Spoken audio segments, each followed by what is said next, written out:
Muito boa tarde, amigos da TV vazealegre.com, do site vazealegre.com. Nosso abraço, nosso carinho, uma ótima terça-feira para você. Estamos de volta aqui com o nosso bate-papo semanal sobre assuntos, né, da área jurídica, sempre com o doutor César Gregório Júnior, trazendo informações para a gente e levando informações para todos vocês que acompanham o nosso canal, tá? Uma ótima terça-feira, portanto. Bom, quem nunca se sentiu, né, ludibriado, ou pelo menos lesado em relação a alguma questão, foi comprar um produto, de repente o comércio agiu de alguma maneira que você ficou na dúvida, será que isso é o procedimento correto, né? Será que eu tenho um direito em relação a isso? Você questionou, mas não sabia. Então, a gente vai tratar hoje aqui de sete direitos que poucos consumidores sabem que têm. E que aquela história, a melhor maneira de prevenção ao consumidor é sempre conhecer os seus direitos. Doutor César, tudo bem? Tudo bem, Nonato. Boa tarde. Boa. Prazer estar aqui de novo.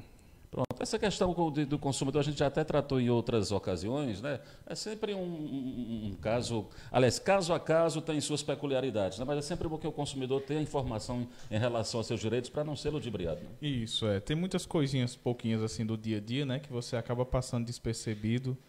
Que a gente acha que é natural, mas acha que é natural, vira o costumeiro do dia a dia, né? Uhum. Mas acaba, quando você vai ver analisar de uma forma mais prolixa, você acaba vendo que está sendo vítima de um abuso, até de certa forma de um abuso comercial, né? Uhum. Pronto, vamos começar falando então de cartão de crédito, compras com cartão, com pagamento em cartão, né? Uma prática muito comum em bar, em padaria, em churrascaria, enfim, que tem comerciante que exige um valor mínimo para poder fazer a compra no cartão. Ou seja, isso é uma prática que é legal ou é uma prática que está fora da realidade? É uma prática abusiva, né? Porque, assim, o Código do Consumidor, ele, se eu não me engano, não vou ter certeza agora, mas lá para o artigo 20 e pouco, quase 30, ele expressa que se um comerciante, fornecedor, como é a nomenclatura no Código do Consumidor, ele expõe um produto à venda, ele não pode de forma alguma se negar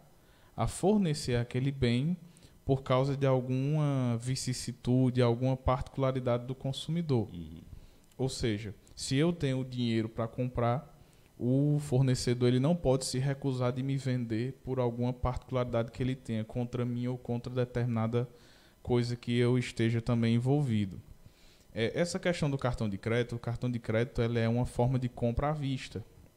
Você faz aquele pagamento, o banco que você tem um cartão de crédito se compromete a pagar o fornecedor e você depois paga para o banco. Então são 3 vias, são 3 relações jurídicas incluídas numa compra. Você com o fornecedor com o banco e você com o banco. Quando você passa a exigir um valor mínimo, você está exigindo do consumidor que ele consuma mais do que ele possa querer. Então isso é a chamada venda casada e ela é proibida no nosso sistema jurídico. Que é quando? O que é a venda casada? Que é quando eu vinculo um produto a outro. Por exemplo, acontecia muito, eu só posso comprar um chip se eu comprar o plano. Isso é a chamada venda casada e é proibida. Então, quando você força o cliente a comprar acima de R$10 e o cliente quer comprar só uma coisa de 5, nesse ato dele ter que comprar R$5 a mais é a chamada venda casada e é uma prática abusiva por parte do consumidor. Essa prática nasce porque por parte do fornecedor, perdão. Essa prática nasce porque o fornecedor, mediante a venda do cartão de crédito, ele paga algumas taxas daquela movimentação. Só que o Código do Consumidor e o entendimento jurisprudencial, ele diz que o cartão de crédito hoje, ele é uma comodidade para o consumidor, para ele não ter que andar com dinheiro, é uma facilidade. E as taxas que isso acarreta, o próprio fornecedor é quem tem que se adaptar. Ele não tem que direcionar para o consumidor final aquelas taxas. Ele que tem que pagar por aquela comodidade do fornecedor. Entendeu? Então, assim, nesse caso, o fornecedor de forma alguma pode direcionar para o cliente final aquelas taxas como uma forma de que ele que vai pagar aquela taxa. Então, é uma prática abusiva muito comum, inclusive, e é a chamada venda casada. Então, você está diante de uma prática abusiva por parte do fornecedor, se ele passa a exigir essa compra, né? Então, melhor que o consumidor não faça a compra, né? E ainda é bom que ele denuncie, né? É bom que ele Procon, denuncie, ao DECON, enfim. porque se isso virar uma prática comum, você acaba...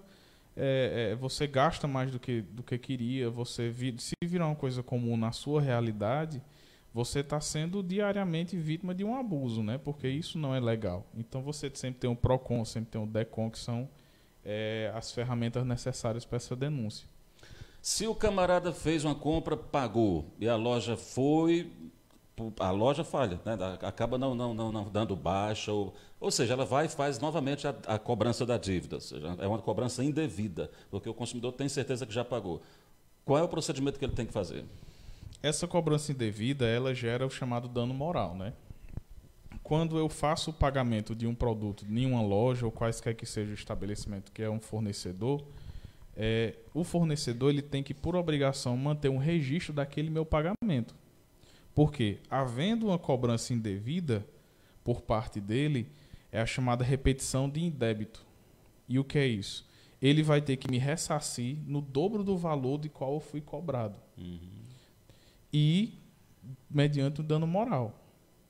Por quê? Porque eu ser cobrado de uma coisa em que eu já adimpli, que eu já paguei, é um dano à minha integridade. E o Código do Consumidor e a Constituição Federal, elas protegem a integridade do consumidor e da pessoa humana.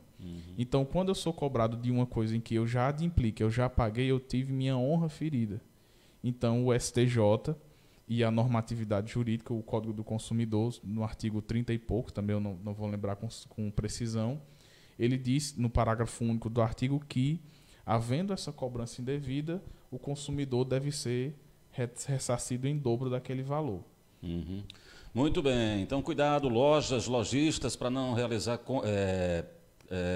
cobranças indevidas, porque pode ter prejuízo. Agora, me diga uma coisa, doutor César, se o camarada se matricula num curso, planejou um curso, foi lá, pagou um mês, pagou 2 meses, 3 meses, aí de repente aconteceu uma coisa, o camarada quer desistir, seja qual for a razão, ele perde as mensalidades, ele tem direito a um ressarcimento, como é que fica essa questão em relação? Essa questão ela é um pouco controversa ainda e varia, acredite, de estado para estado.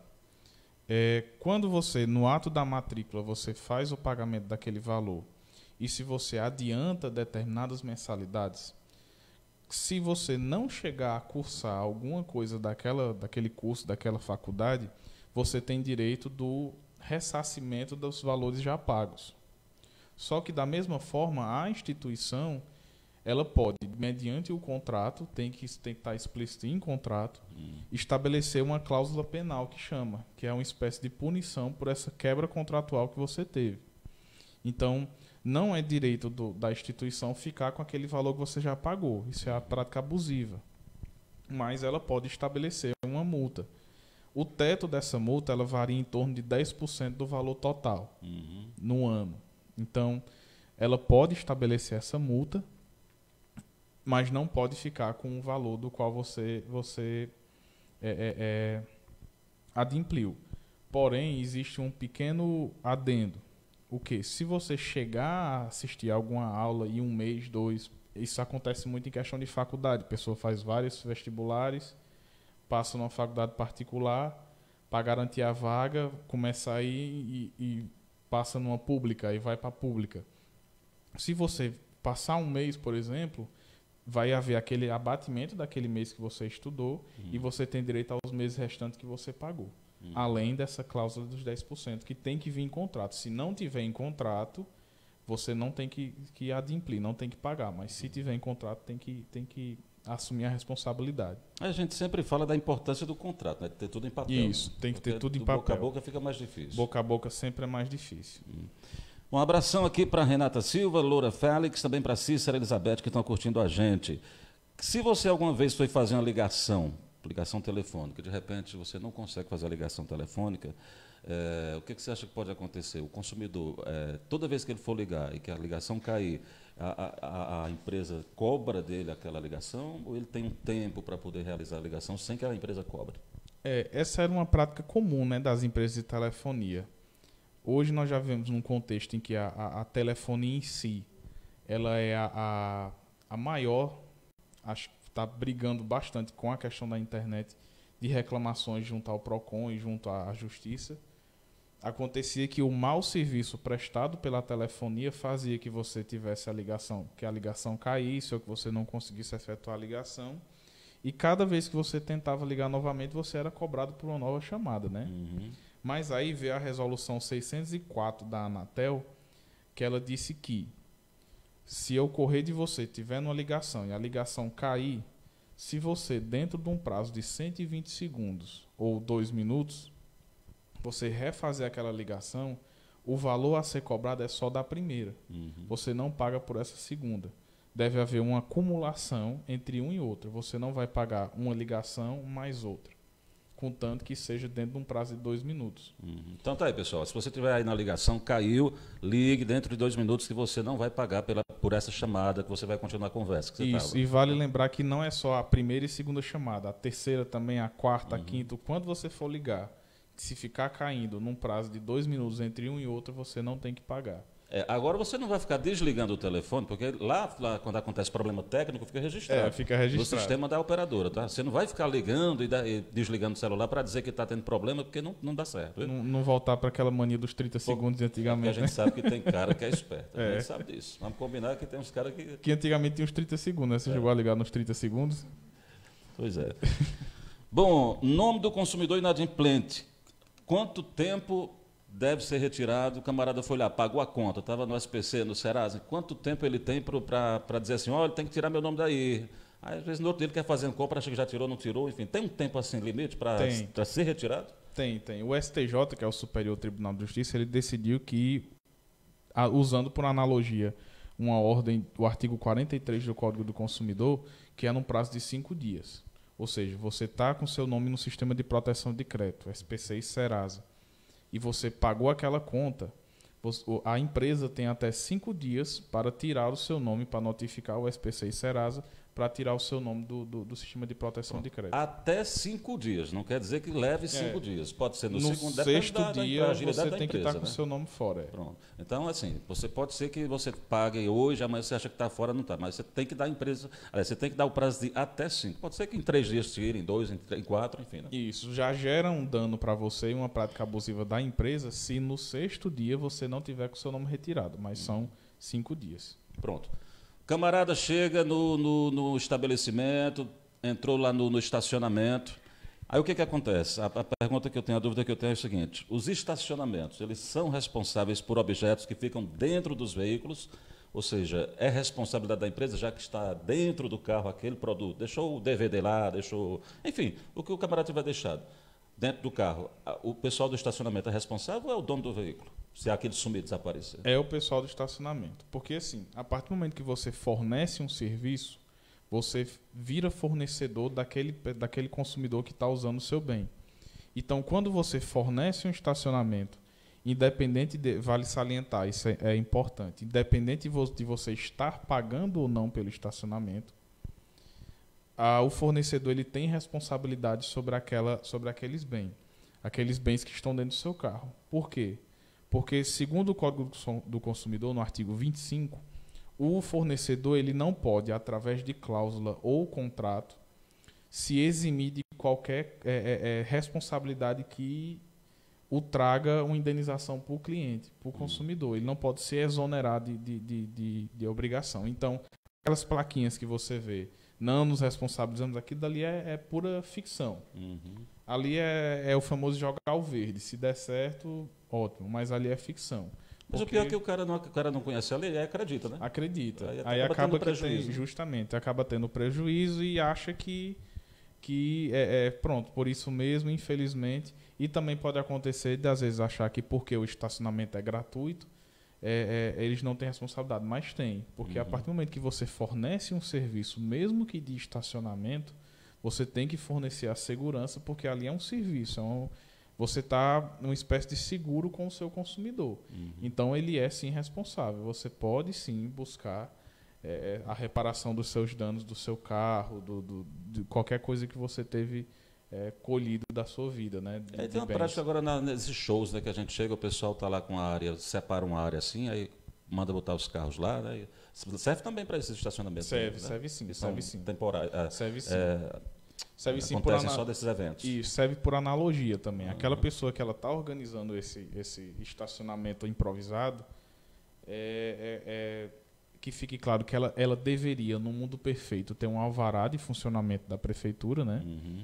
E ela tem que ter consciência de que ela está responsável por aqueles bens daquele carro que está lá dentro, até porque ela também está cobrando pelo serviço. Então tem mais um peso aí em cima, que é você cobrar pela vigilância, né?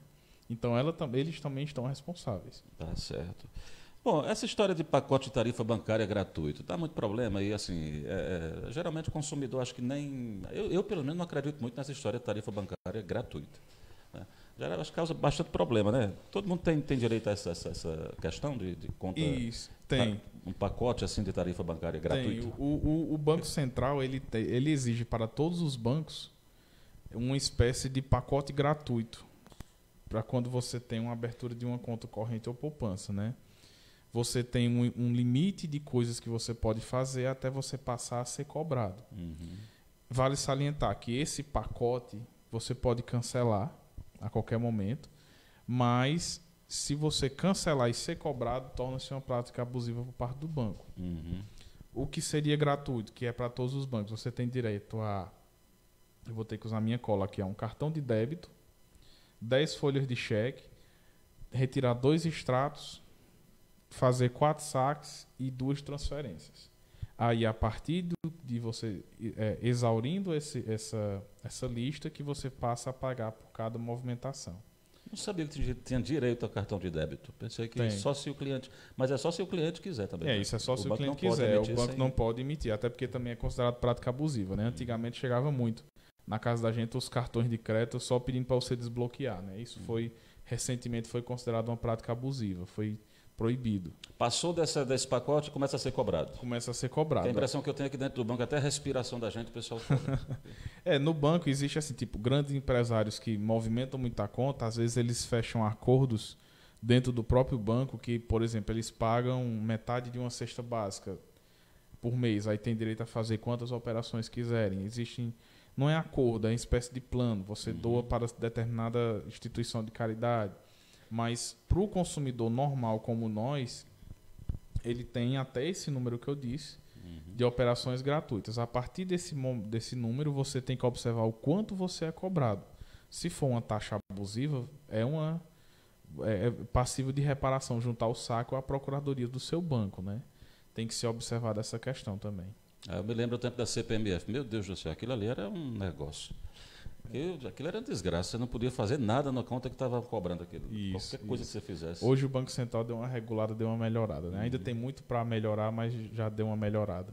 Muito bem. Consumidor que se sente lesado, né, por causa de questões de compra, né? É interessante, aqui no município eu acho que ele procura o Ministério Público, né, que é o representante o Ministério Público. Lá no Ministério Público funciona o DECON, né, que é o Código da Defesa do Consumidor, literalmente, né? Lá funciona o DECON. Tem que haver a denúncia, né? Não é importante que haja, porque assim, de repente você faz uma coisa, se sentiu lesado, você não denuncia, o PROCON não toma nem conhecimento.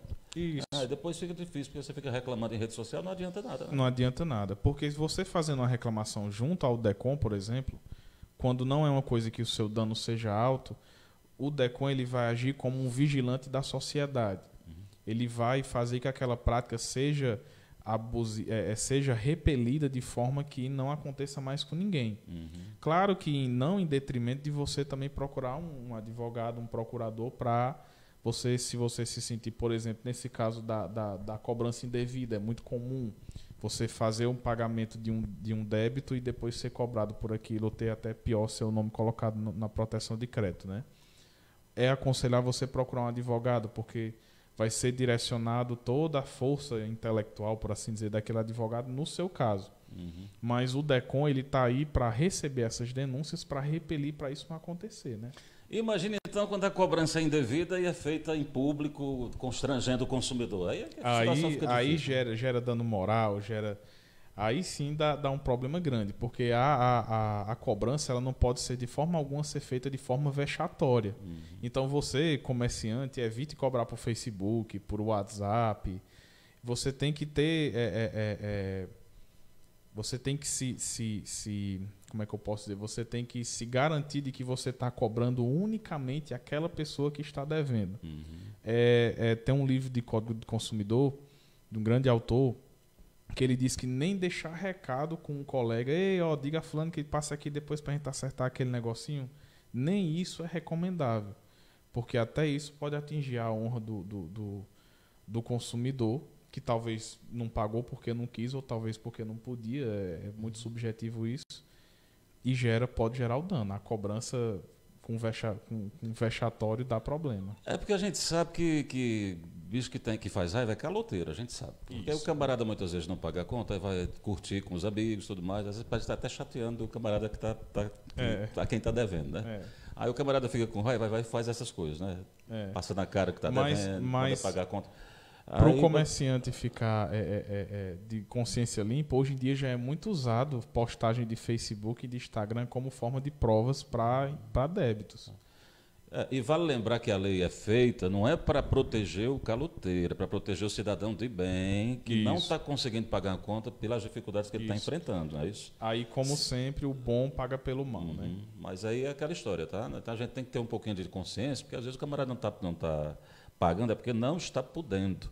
Aí, de repente, você pode ter uma atitude dessa, jogar um nome no Facebook ou no lugar público, o cara tá e constrange a pessoa, porque constrange realmente. Constrange, de fato, né? Constrange. E aí... Constrange de uma forma que afeta muito a pessoa. O ego, o sentimento de bem-estar da pessoa afeta muito.